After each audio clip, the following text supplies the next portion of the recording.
I was like, what is this about? What? That's okay, though. For being so young, you're very, very smart. That's fantastic. Yeah. So keep up the good work, man, and stay flat, okay? Okay, I'm a flat earther.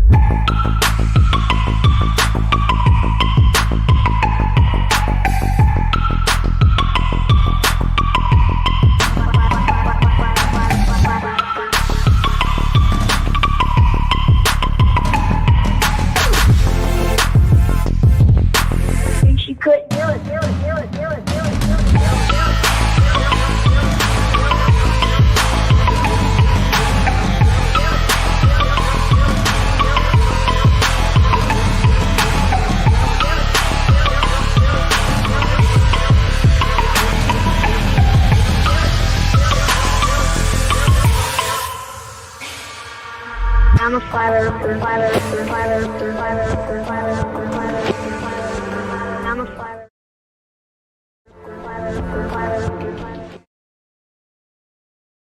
Change scene, so welcome to anti-religious scripture study. Are we live right now? Yeah, now we're live. Like, there was a minute left on the song, and I accidentally bumped the scene thing with my pad, and then it switched scenes. So here we are, because like it went from the scene playing the song to ending scene, and I was like, no. Okay. Hi, everybody. Shabbat shalom. Okay. Oh, it's so funny. Sorry. Anyway. Are they able to see me full screen yet? Just for a minute. Okay, here, no, let me put you on full screen. Okay, now you're full screen. All right, so here I am in the midst of Sukkot, 7-day celebration. It's the celebration that is commanded that we must celebrate for 7 days, and we are to dwell in sukkahs. So if you look right here in my background, that's my sukkah that I built right there. Sukkah comes from the root word suk, which means thicket, like intertwining sticks, and temporary dwelling. And then if you see over my shoulder, I just put Sukkot on a sign right here, and yeah, I'm out in the wilderness having a good time, sleeping. The first night was rough because it rained, so I had to throw a tarp up real quick, but I love it. I love sleeping out here. It's been pretty nippy out here the last couple days, down to 40 degrees at night, and I think the weather is making my beard grow longer. It's I feel like it's fuller. But yeah, it's an awesome time. Been partying, since Wednesday, so, and have a few days left, and it's a good time. Everybody should, experience it, I hope. But Leviticus 23 is the list of the Moedim. We've done some episodes on that, describing the different Moedim, so check it out. All right, so do you want to change it to the screen where you can see my screen? And I'll pull up Eastward. Yeah, well, if you just share screen, it'll just, it should work out. Is that how we do it? Okay. Well, if you have to share it, since I can't get it to load on mine, then yeah, I guess that's what we're going to have to do. Okay. Okay. And can you see? It might look like repeating forever, because... Oh, there it goes. Okay. As at first I saw myself, I'm like, why am I seeing myself? If I close this, I hope it doesn't hang up. Okay. We're all good, right? Yes. All right. Oh, wrong one. Oh, boy. What did I do? I opened math. Okay, that was weird. All right, JustJack's disclaimer. To the religious, if you believe it's wrong to study scripture outside of your religion or denomination, If you believe your religious leaders or church fathers are incapable of having inherited anti-scriptural traditions of men, if you've already made up your mind about Scripture, including the Scripture shouldn't be studied at all, then this stream is not for you. To others, if you are open-minded to others' opinions, if you haven't made up your mind about Scripture, if you've been turned off to religion but believe there's truth in Scripture that may have been changed or hidden by religion, if you live according to Scripture and like to dig in and discover more, then this stream is for you. We are looking at Scripture in the original language using concordances or dictionaries for root words, as well as context from a non-religion perspective. We will as well have life experience discussion. We are not here to argue with others about theology or doctrine by the traditions of men, including Catholicism, Christianity, or Judaism. We will be discussing the importance of origins and show how religions contradict the Scriptures. There you go. All right, and then we're going to pull up eSword here. And we are on chapter 24. And can you see my screen? Yes. Okay, I will change it to the Scriptures version so that you can read it. And we will go from there. Why is that not working? So this is that same issue that you were having. This is why the chapter is not showing up, because that first verse is off. So I don't know why it's doing that. I can actually pull up Your drink. Thank you. My wife has brought me a drink because it is the Moed. It is the celebration. All right, so go here, eSword, and this is my full translation here. And I got a bookmark to go to 24. There we go. So the verse, the different names have the definitions here, so that's not really that important.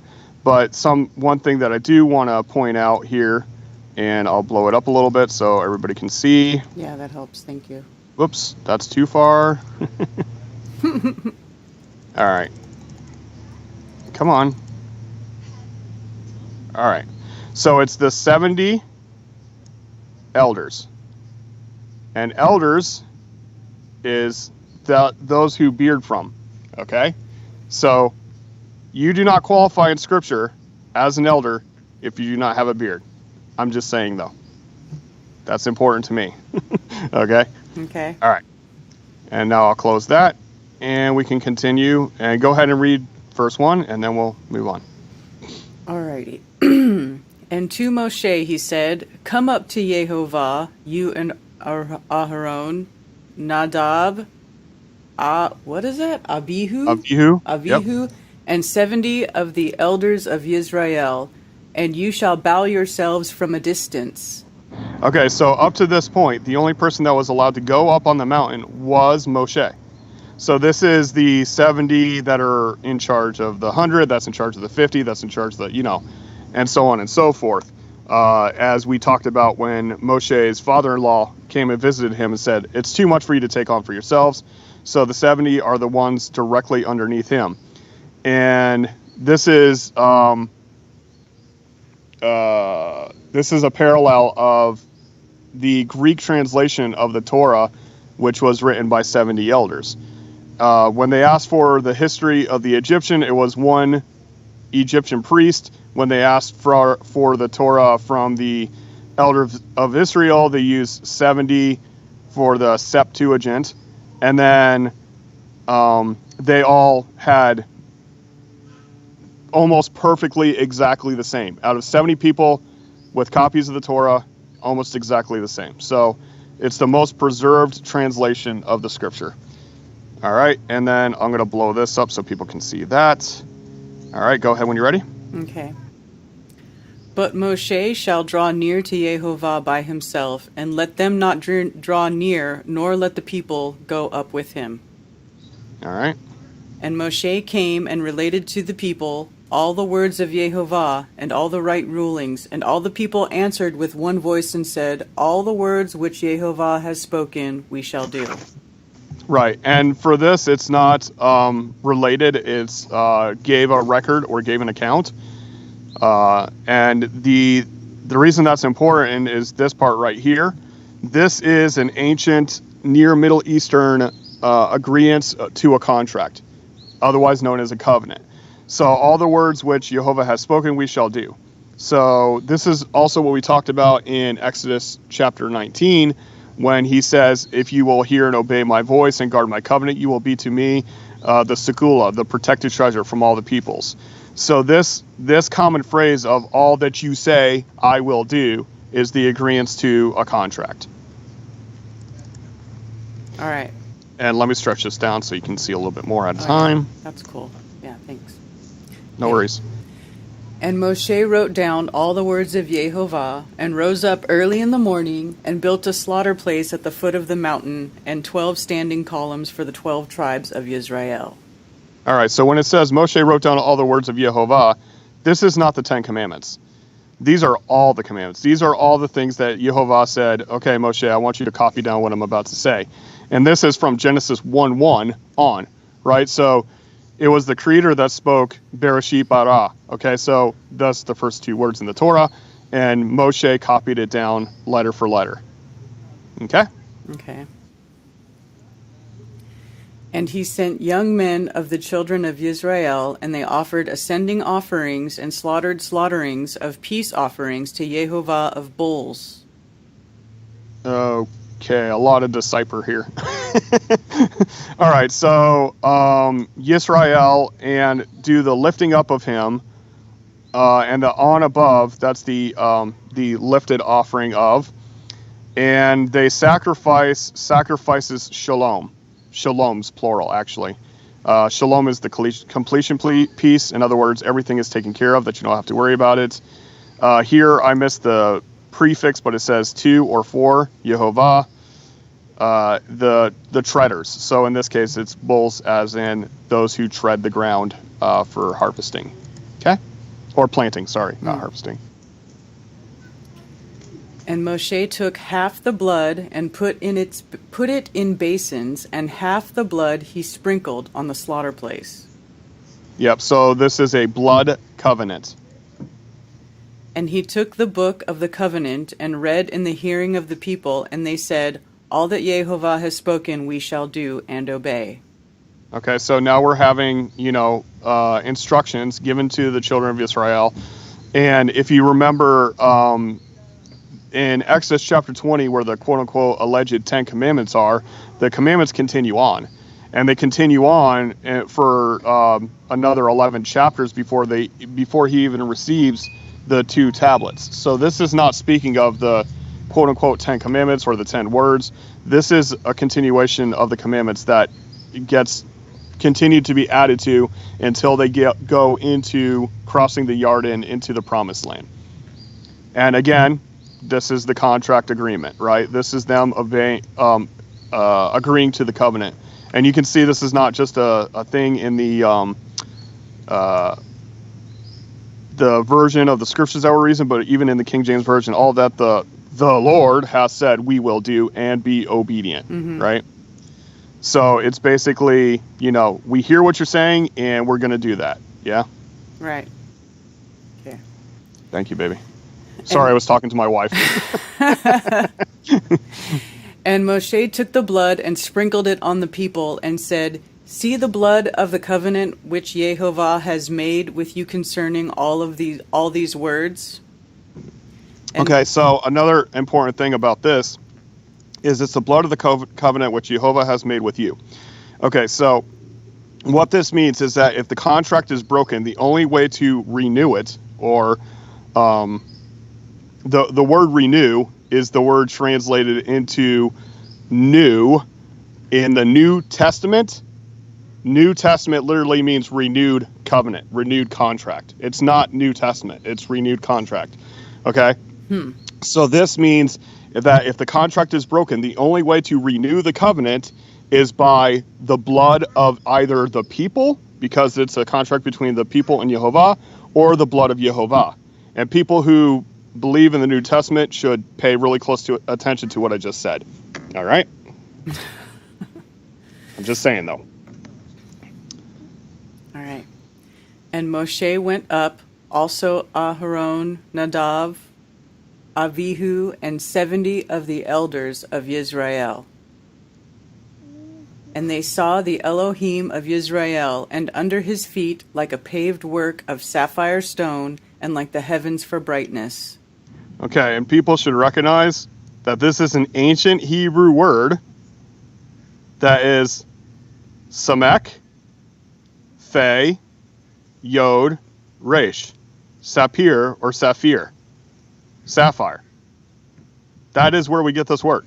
The word sapphire comes from this word. Interesting, right? Mm-hmm. And so if you think about the throne room of Elohim, and at his feet were the paved work, and paved work is more like the brick of sapphire. Okay, so think about the sky. Yeah? Mm-hmm. That's his, footstool, as mentioned later in Scripture. Right. The firmament, right? Mm-hmm. So his feet, the paved work, the brickwork of his footstool is sapphire in color. Yeah.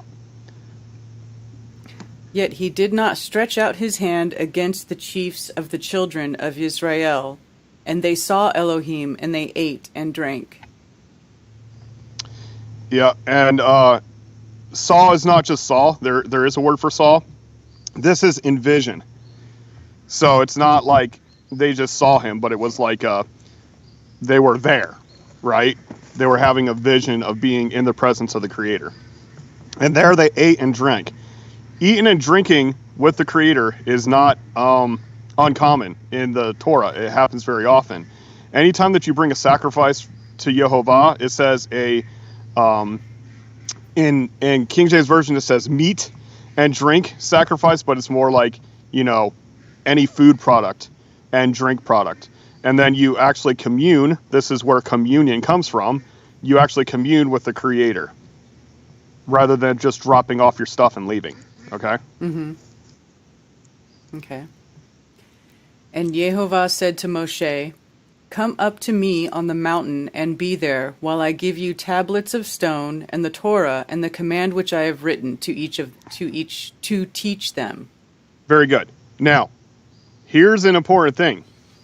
Tablets of stone and the Torah and the command. Okay?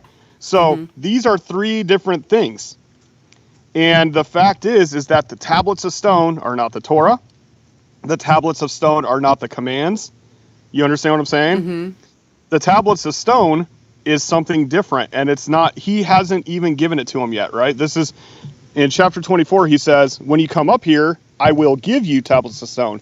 So, we're 4 chapters in, and he still hasn't given them the 10 Commandments? That's suspicious, don't you think? Anyway. Yeah, especially because we already read a chapter that was titled The 10 Commandments. Right, and that's right here in chapter 20. Yeah. This is the quote-unquote 10 Commandments. And the funny thing is after the last of the 10, it says, let's see. You do not covet your neighbor's wife, do not covet your neighbor's house, male servant, female servant, ox, donkey, whatever belongs to your neighbor. And that's the end, right? No. All the people saw the thunders and lightning, the flashes, the voice of the shofar, the mountain smoking. The people saw it. They trembled and stood at a distance. And they said to Moshe, you speak with us and we'll hear, but let not Elohim speak with us lest we die. So there was more commandments, but they got freaked out. And they're like, you go get the commandments and we'll hear what you have to say. Mm-hmm.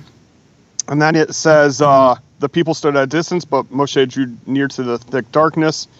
And Yehovah said to Moshe, say to the children of Israel, you've seen that I've spoken to you from the heavens.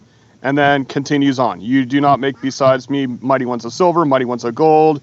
If you make a altar, don't cut the stone, etc., etc. So right there, he's continuing the commandments even in the end of chapter 20. But when you get taught the 10 commandments, they just stop reading at covet because they don't want you to look any farther. Because if there's more commandments to pay attention to, that's too much responsibility.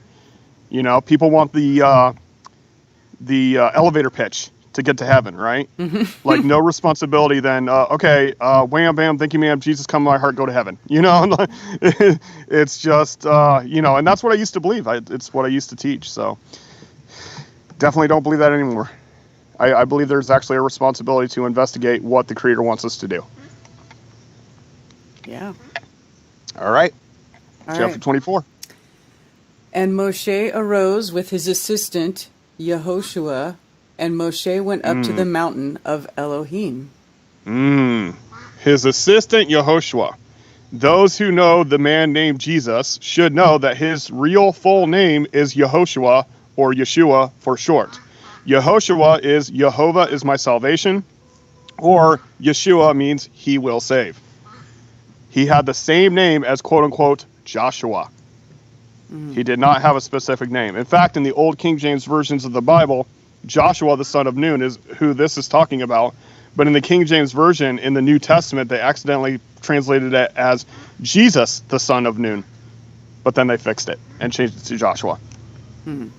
Because there was no distinction between Jesus and Joshua. Same name. Right. Yehoshua. And he said to the elders, "Wait here for us until we come back to you, and see, Aharon and Hur are with you. Whoever that has matters, let him go to them." Her. Her. Yes. Yeah. My throat's too dry. I can't do it. That's okay. like- I just They picked it must up be for walking around with things to sip while they talk. you. Yeah. For sure. Yeah. Okay. Yeah, and yeah, wait here till we come back to you. So they're having this experience, right? On the mountain. They're in the presence of the Creator, eating and drinking. For lack of a better term, they were probably super lit, right? Super high in the experience. I doubt they wanted to move anyway. Right. I've been in that scenario, and I'm like, I'm not moving. Right. So, yeah. Okay. Ooh, the duckies are Sorry coming. about them ducks. And Moshe went up. I'll mute for. Okay. And Moshe went up into the mountain, and a cloud covered the mountain. And the esteem. And of course, this cloud is the same cloud that they followed all the way through the desert. A cloud by day and by night a fire. Okay.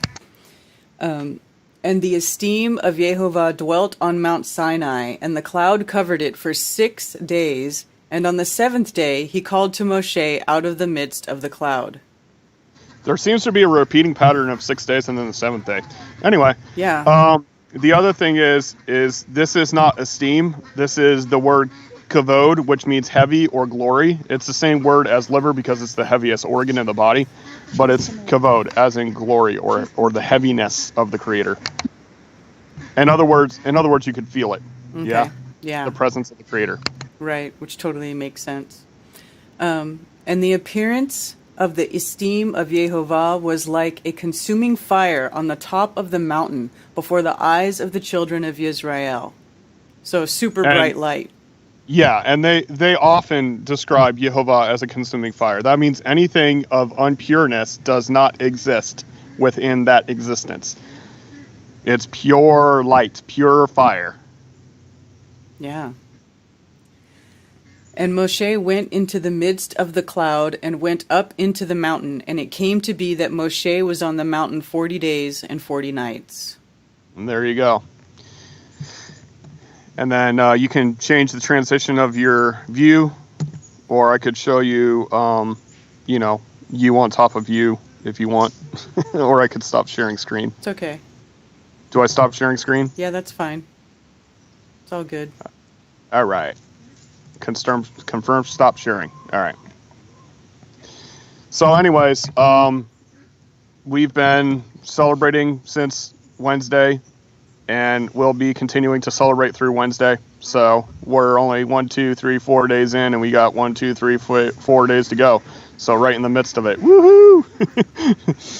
And right after that is the next following weekend is Flattoberfest. How convenient. Yes. How convenient. Yes, it's finally here. Yes. So, like I said, I have a busy month, but I'm loving every minute of it. It's been great. We had a few people come and visit us. I had my brother come down from Florida. That's why I have palm fronds up here, even though we don't have much palm fronds in South Carolina, which is really weird because they show a palm tree on the license plate for South Carolina. It makes no dang sense. There's no palm trees here. It's not a palm tree. It's a it's palmetto. It's a palmetto tree. Yeah, we don't have those. Well, they're the reason, you know the story behind it? No, please. I've been wondering. Okay. Please, go ahead. The palmetto tree is a tree it's further south, like in southern South Carolina, so they're probably not going to be in your area. The trees grow actually closer to the coast where it's more humid. And these trees have a very like spongy type wood, almost like a cork tree. And Yep. so what they did when they were being attacked by the British with their ships, when their ships came to the shore of South Carolina and they were launching cannons at all of their stuff, they had cut down a bunch of these trees and they had put them as shields in front of their military, whatever they had. And because the absorbed wood the is impact. was so spongy, all the cannons just bounced off the palmetto trees, Wow. all night Groovy. long. And so that is why the South Carolina flag is like a nighttime scene with the palmetto tree and like the crescent moon. Crescent moon, yeah. Yeah, because that's like all night long they were being hammered by the British, supposedly, as the story goes, with the Yeah, cannons. the alleged story. Yes, yes. Yeah, But I'm just telling you what I read. No, that So makes that's it. sense. That makes sense. And yes, I understand that further south because, down in Georgia, like Savannah, there's still palm trees. But yeah, definitely after you get past south of South Carolina, it's like, it's not even there, So I found that kind of weird that, but now that I know there's a history behind it, or a narrative behind it, I should say, it makes more sense. So Right. yeah.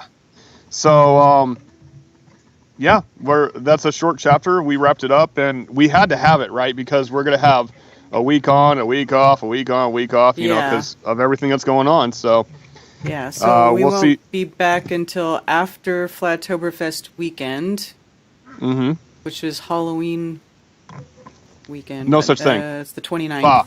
Bah humbug. I No know. such thing. I know, the 29th. So our next scripture study will be on the 29th.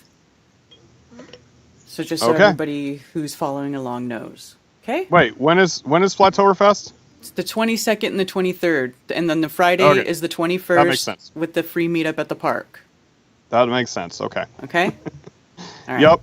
And yeah, so the 29th will be our next stream, and I don't know. We may not go like chapter by chapter for much longer because we're going to get to the point where we're getting into the logistics of building the tabernacle, and it's very dry.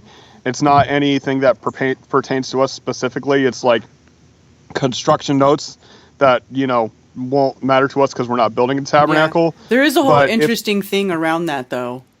If you, I'm talking to the audience now.